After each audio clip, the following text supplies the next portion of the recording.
If you think about it, around the 15th century, the world as people knew it just it exploded. You see this massive shift from just regional powers to these truly global empires. We're talking about men in these tiny wooden ships launching themselves into the complete unknown.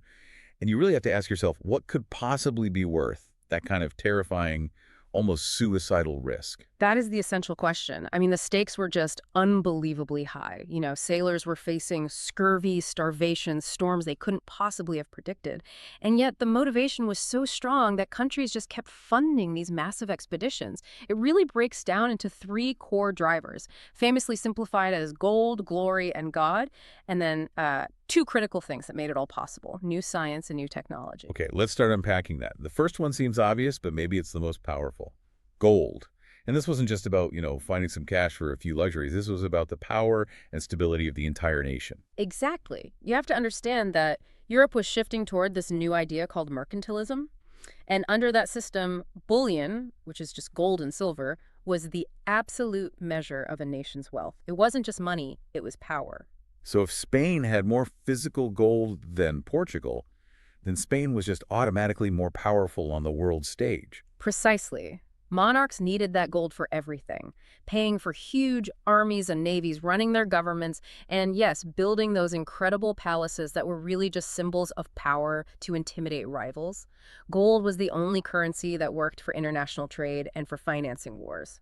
And the explorers weren't just thinking about finding mines. They were also fueled by these almost mythical stories of incredible riches. Oh, absolutely. That's where the hope factor comes in. You take the Americas, for example. Mm. The belief in El Dorado, a literal lost city made of gold, that was enough to make people search for years through jungles and mountains. So you have this mix of practical need funding the state and this mythological promise. That was an incredibly powerful combination. Okay, so beyond mining for gold, there was the gold you could make from trade, specifically the spice trade. We kind of forget today how important something like pepper or cinnamon was. Why were they basically priceless back then? They were almost like a currency themselves and a total necessity. I mean, think about it. Before refrigeration, spices were the only way to preserve meat for the winter or to make food that was starting to go bad taste. Well, edible. Plus, they had huge medicinal value. But the reason Europeans were paying so much was this middleman problem, right? Can you break down how that works? Yeah, for centuries, all the good stuff from Asia, from the East Indies, it had to travel overland on the Silk Road.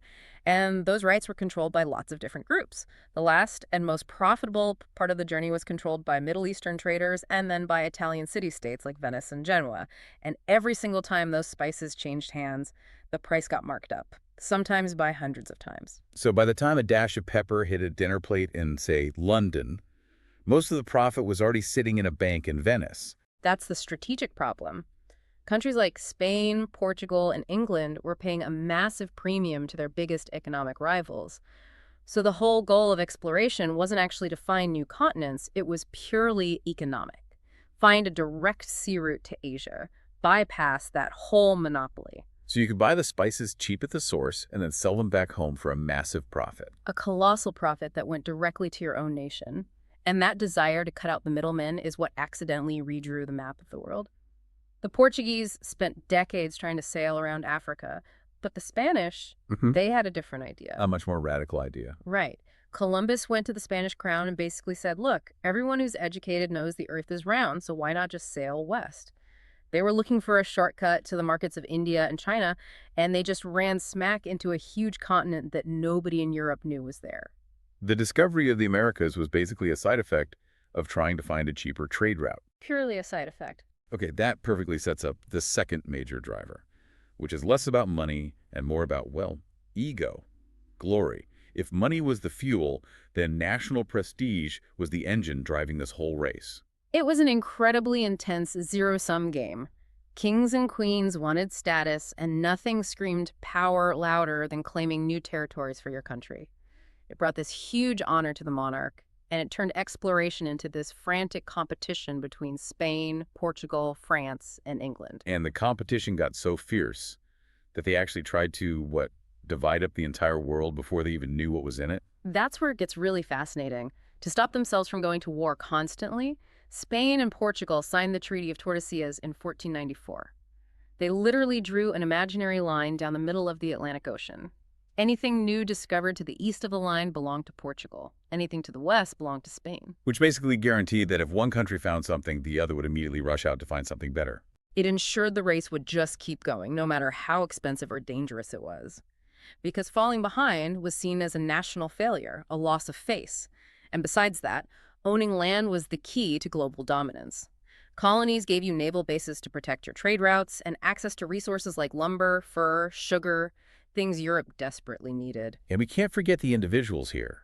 An explorer like Magellan wasn't just some ship captain. He became a national hero. Absolutely. The glory wasn't just for the king. It trickled down to the explorer, giving these guys a huge incentive to take on impossible odds for a shot at personal fame, a legacy. Okay, so we've got gold and glory. Let's move to the third big motivator, God. For a lot of these rulers, exploration was seen as a moral mission, a spiritual quest. Religion was absolutely central to European identity back then, and whether you were Catholic or Protestant, many rulers genuinely felt it was their divine duty to spread Christianity across the globe. It gave a kind of moral justification for the whole project of conquest. So the missionaries traveling on these ships weren't just passengers. They were seen as essential personnel. They were critical. Their goal was to convert indigenous populations to save souls. And the spiritual angle allowed the church to throw its weight and its money behind these expeditions. New converts meant a stronger, more powerful global church. But this era wasn't just about faith. It was also happening at the same time as this explosion of intellectual curiosity, the Renaissance. How did that feed into exploration? The Renaissance was all about challenging old ideas.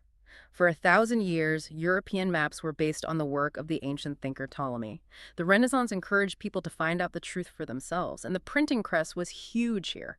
Suddenly, accounts from travelers like Marco Polo could spread like wildfire, getting everyone fascinated with these faraway lands. So it made exploration culturally cool in a way. It promoted the idea that humans could achieve great things through study and discovery, not just through faith. And that curiosity led to purely scientific expeditions.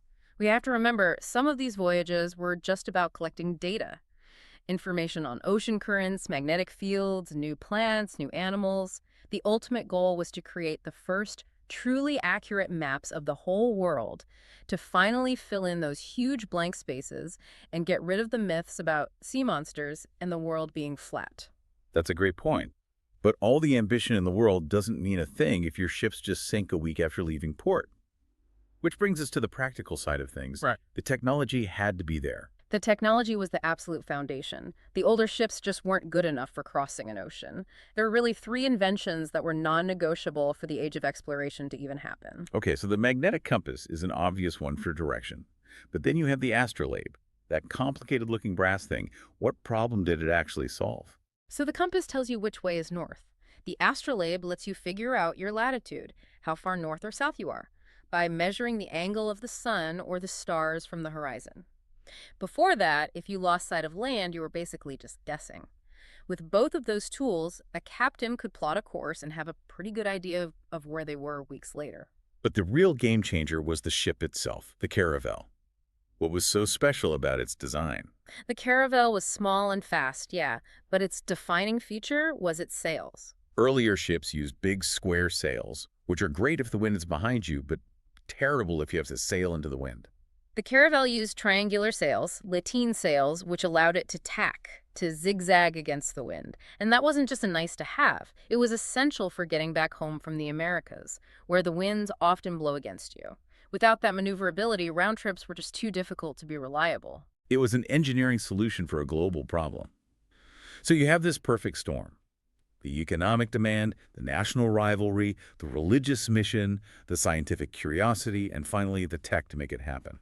But what about the average person on the deck? What was in it for the common sailor risking his life? Personal ambition was just as powerful as royal ambition. For the famous leaders, it was about becoming immortal, having your name go down in history. But for the common sailor, it sounds like it was often just about escape. Precisely. For most people in 15th century Europe who weren't born rich, life was pretty rigid and often miserable. Exploration offered a way out, a dangerous one for sure, but a way out of poverty, debt, or just a life of boredom. And the promise of owning your own land in a new colony, that was an unbelievable incentive for someone from the lower classes in Europe. A fresh start. A place where hard work might actually pay off. That desperation probably ensured they never had a shortage of guys willing to sign up, even though they knew many of them would never come back. So when you pull it all together, the age of exploration wasn't driven by one single thing. It was this complex mix. The economic need for gold, the intense national rivalry, the religious mission, and the pure personal ambition of individuals. And all of it was finally unlocked by these new ships and navigation tools. It was this chaotic, incredibly expensive gamble, but the potential rewards were just so huge that no one could afford to sit it out. But you have to reflect on the cost. While this race for resources and glory changed the map forever and kicked off centuries of global trade for Europe, it also started a profoundly challenging and often tragic new chapter for the millions of people who already lived in those territories. We'll leave you with that thought to mull over. We'll see you next time.